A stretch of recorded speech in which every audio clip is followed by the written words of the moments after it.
In this lesson, we're going to talk about one- and two-step equations. To understand one- and two-step equations, we have to understand the idea of an inverse operation. We've heard the word inverse before, and the word inverse just means opposite. So inverse operations are operations that are going to undo each other. For example, addition and subtraction are inverse operations, and they will undo each other. Same thing with multiplication and division.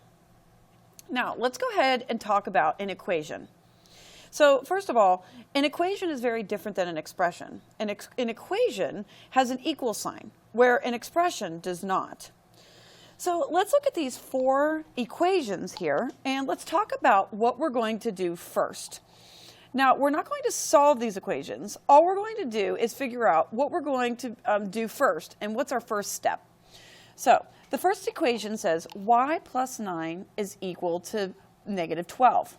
The goal of an equation is to figure out what the variable is going to be.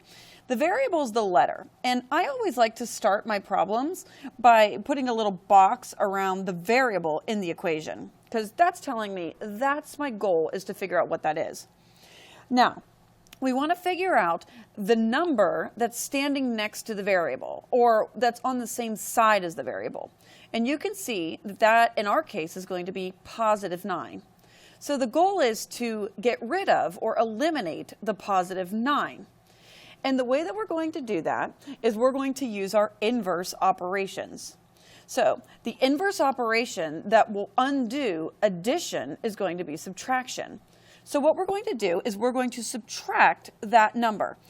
So I'm going to subtract 9. Now, whatever I do to one side of an equation, I must do to the other side of the equation. So you can see that I have an equal sign. Sometimes I like to just draw a little line down my equal sign to show the two sides of an equation. So whatever I do to one side, I also have to do to the other. So since I subtracted 9 from the left, I also have to subtract 9 from the right. And this starts off my equation. All right, let's look at number 2.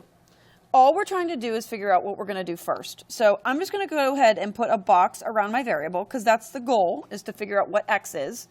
And I'm going to go ahead and figure out the number that's next to the x, which is negative 7. Now, I want to know the opposite operation of negative 7. Well, a negative represents a minus sign. So that's obviously, we can see that that's subtraction. So the opposite of subtraction is addition. So in this case, I'm going to go ahead and I'm going to add 7.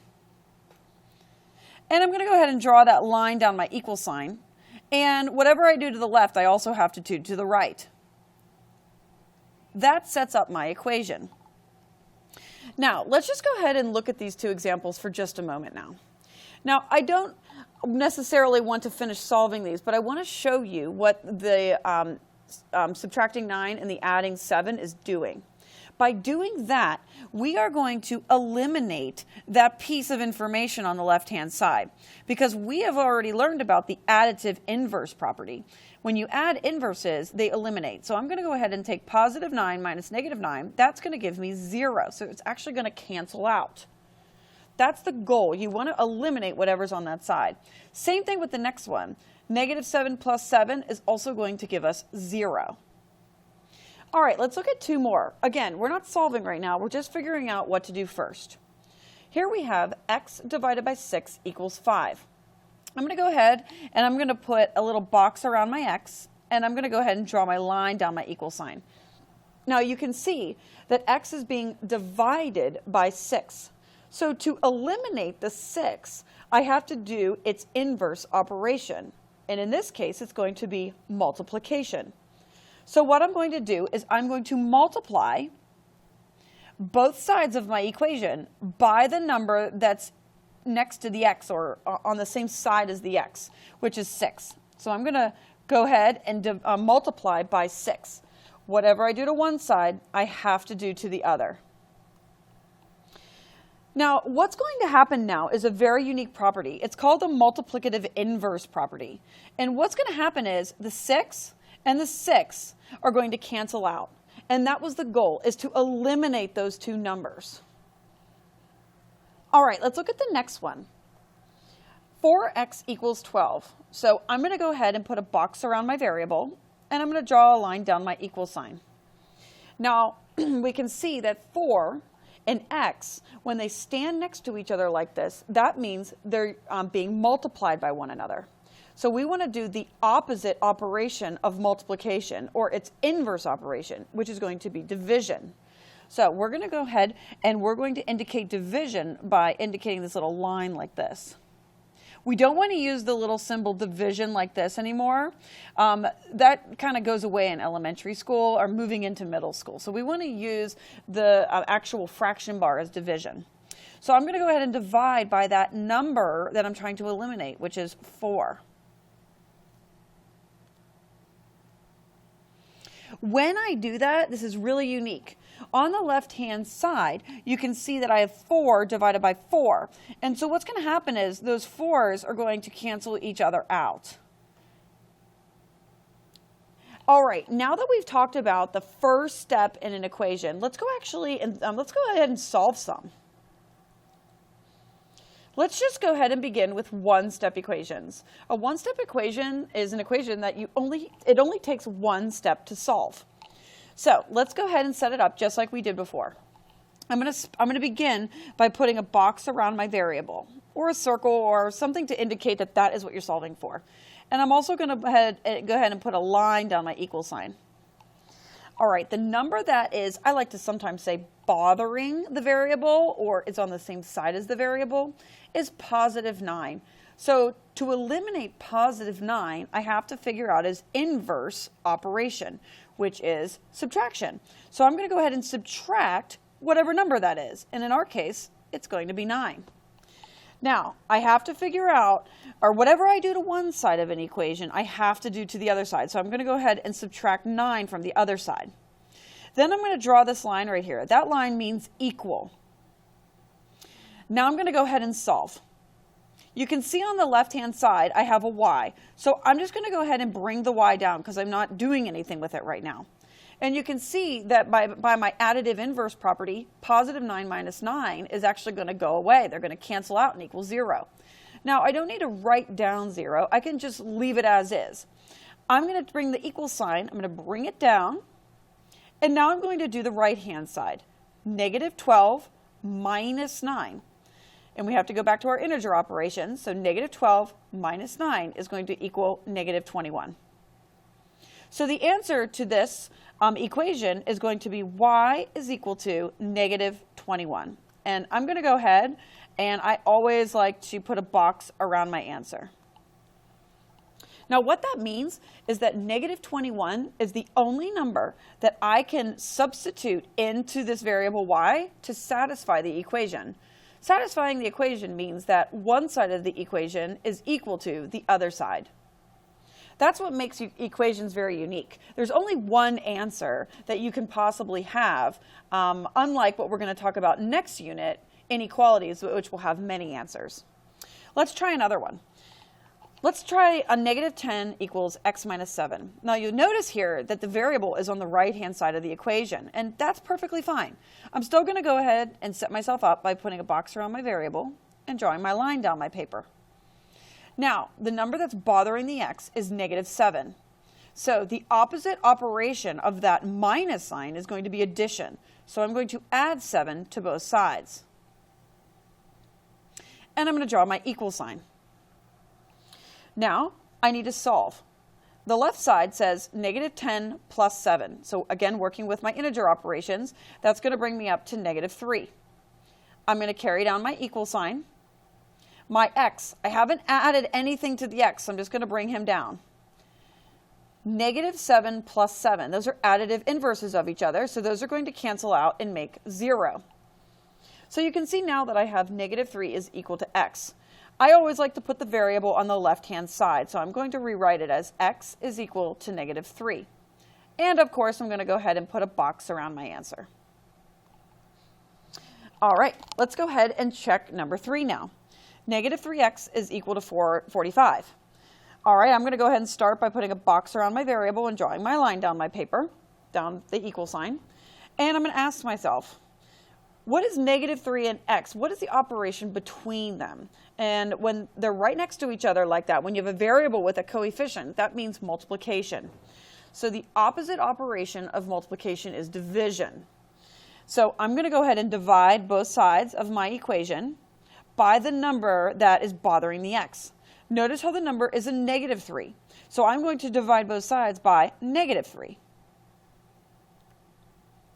All right, on the left-hand side, just like before, those negative 3's are going to cancel each other out, and I'll be left with a simple x. I'm going to carry down my equal sign, and now I'm going to go ahead and divide 45 divided by negative 3. And feel free to use a calculator if you need to. That's going to equal negative 15. Be very careful with your positives and negatives. All right, so I'm going to go ahead and write x is equal to negative 15, and I'm going to put a box around my answer. Again, this is the only number that I can substitute into this x variable in order for it to satisfy the equation. And feel free to go ahead and check it. If you think about it, negative 3 times negative 15 is going to indeed give us 45. All right, let's try this last one. Let's go ahead and put a box around our variable and draw a line down our equal sign. And let's ask ourselves, what's the operation happening between the x and the 5? You can see that it's division. So we want the opposite operation of division. The inverse or the opposite operation for division is multiplication. So I'm going to multiply by the number I'm trying to eliminate, which is 5. What I do to one side, I have to do to the other. So I'm going to go ahead and do it to the other side as well.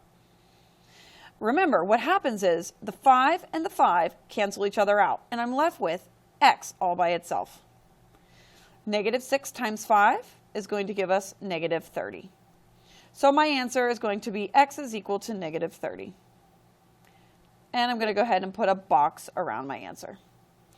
All right, so those were 4 examples of one-step equation. You can see that in all those examples, it only took one step to get to the answer. Now we're going to bump it up, and I'm going to show you 2-step equations.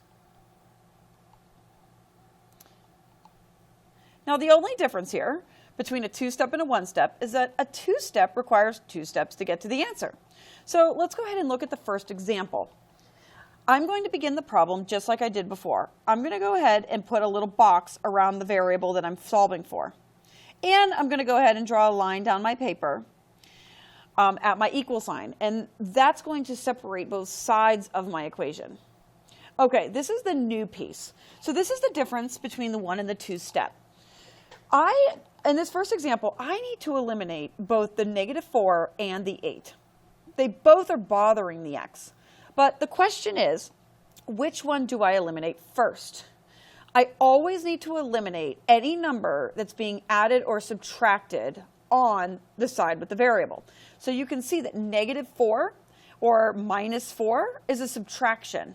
The 8 is being multiplied, so I don't want to deal with that quite yet. I want to get rid of anything that's being added or subtracted. So what I'm going to do first is I'm going to go ahead and I'm going to add 4 to both sides. And then I'm going to draw my equal sign. All right, let's go ahead and carry down the 8x, because 8x I haven't done anything with. Also notice that when I add 4 to both sides, I'm putting it directly underneath the negative 4. It's really important. So I'm going to go ahead and carry down 8x. Negative 4 plus 4 is our additive inverses, making it 0. I'm going to bring down my equal sign. And then I'm going to add 12 plus 4, which is going to give me 16. Now you can see that I have a new problem here. I have 8x is equal to 16. This is what makes it a 2-step equation, because I'm not quite there to x by itself. So I'm going to go ahead and I'm going to put a box around the x. And now I need to ask myself, all right, well, what's the operation happening between the 8 and the x? And the operation is multiplication. So the inverse operation of multiplication is division. So I'm going to divide both sides of the equation by that number standing in front of the x. So I'm going to divide both sides by 8. My two 8's are going to cancel each other out, and I'm going to be left with an x on the left-hand side. 16 divided by 8 is going to equal 2. So therefore, this equation, x is going to equal to 2. All right, let's go ahead and do another one.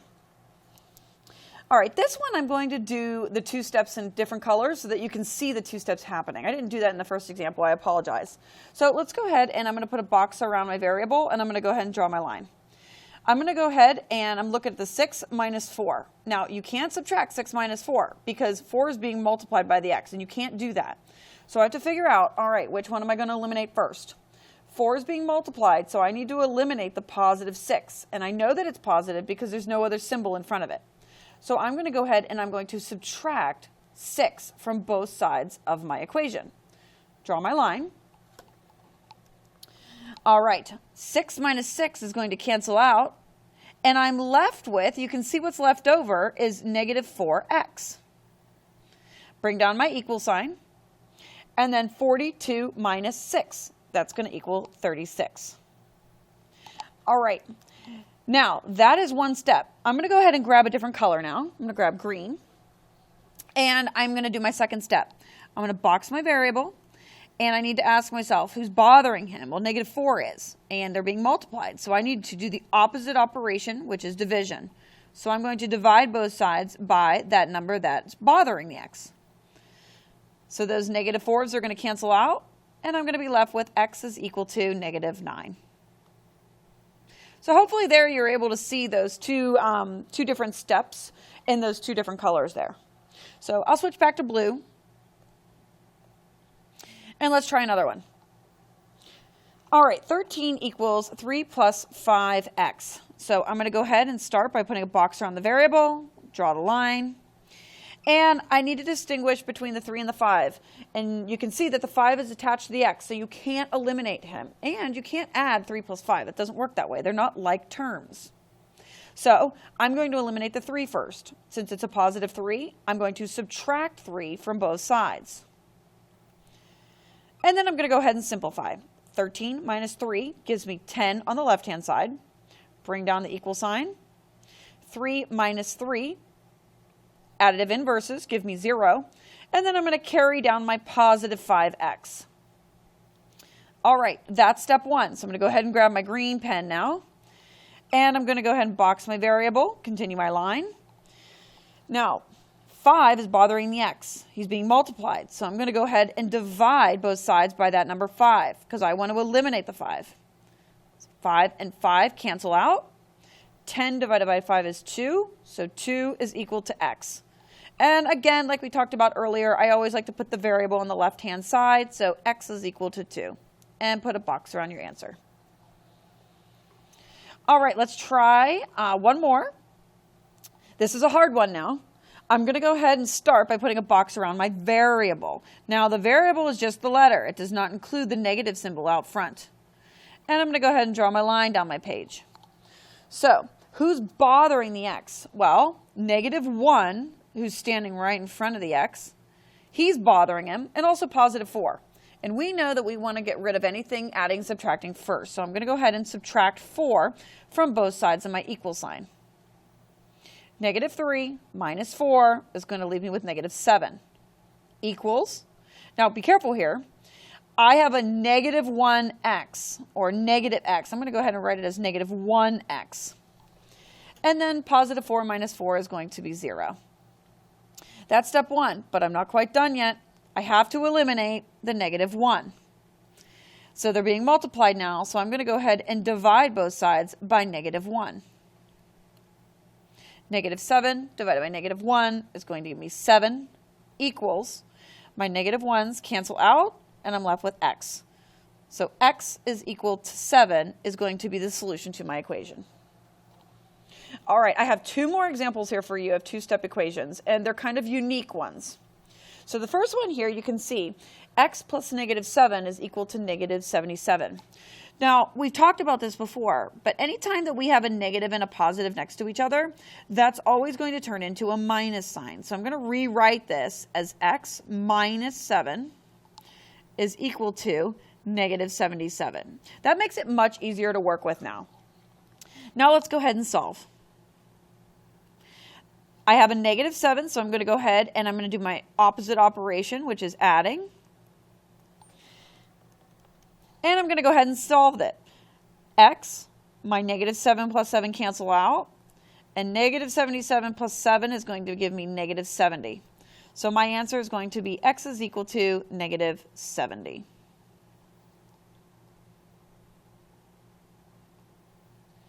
And the last one, 1/2 x is equal to 4. This is kind of a tricky one now. So 1/2 x is equal to 4. It looks like 1/2 is being multiplied by x to equal 4. Well, I'm going to go ahead and start by putting my box around my variable, draw my line. And this is kind of a unique one because we kind of got to ask ourselves, well, what's happening here? Sometimes what I like to do when you have a situation like this is I actually like to rewrite it. Let me show you how I'm going to rewrite it. Give myself some space. I always like to bump the x up into the numerator like this. So it's 1x divided by 2 is equal to 4. You can always do that with a fraction. And it always makes it a little bit simpler to solve for. Let's go ahead and solve now. I'm trying to eliminate the 2. So I'm going to multiply the left-hand side by 2, and I'm going to multiply the right-hand side by 2. So my 2's are going to cancel out, and I'm left with 1x. 1x is just x, so I'm just going to rewrite it as x. And 4 times 2 is 8. So my answer is going to be x is equal to 8. All right, that brings us to the end of our lesson on 1- and 2-step equations.